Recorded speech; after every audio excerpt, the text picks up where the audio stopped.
Governor Kelly announced on Monday that the Kansas Department for Aging and Disability Services has been awarded an additional $10 million in federal funding to enhance the state's efforts in integrating primary and behavioral health care.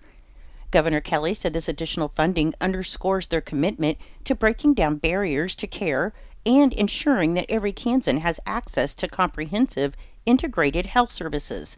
And by fostering collaboration between behavioral health clinics and primary care providers, they're building a stronger, more resilient health care system that meets the needs of all Kansans.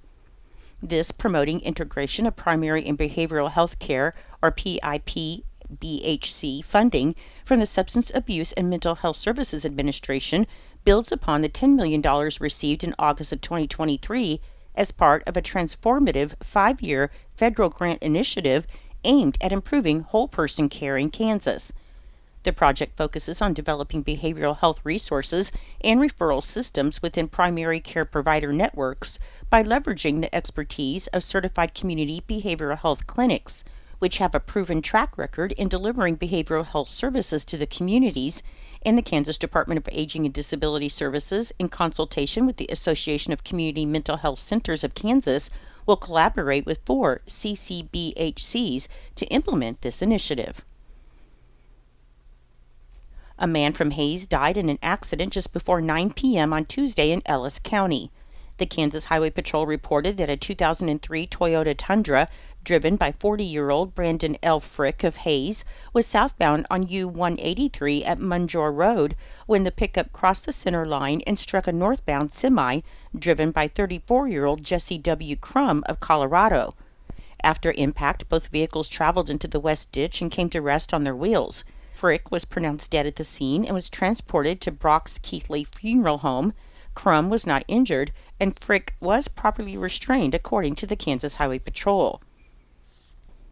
Deputy Hays Police Chief Brian Dawson reported that 3 Hays juveniles allegedly stole 3 vehicles on November 7th from West 17th Street, West 15th Street, and Hillcrest Street in Hays, with one vehicle being involved in a rollover accident and a vehicle owner reporting a shotgun was inside their car when their vehicle was stolen.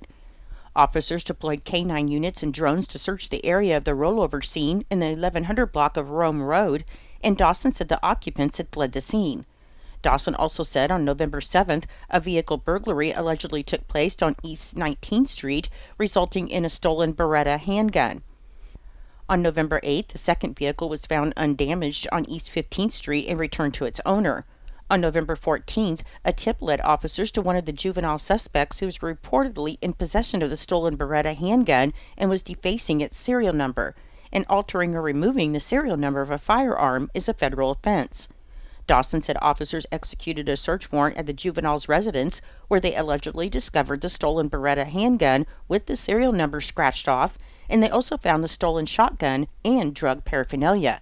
During the search, another male juvenile gave a false identity and posed as a runaway.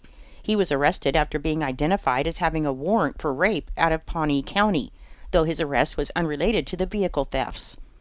The juvenile suspected of being involved in the vehicle thefts was arrested and remains in juvenile detention as of Wednesday. 2 other Hays juveniles, a male and a female, were questioned and released to their guardians. On November 26th, the third stolen vehicle was located in rural Rush County, which was found damaged and subsequently towed. Dawson said the juvenile, who was arrested for the vehicle thefts, has a hearing scheduled for Friday to determine whether he will remain in detention.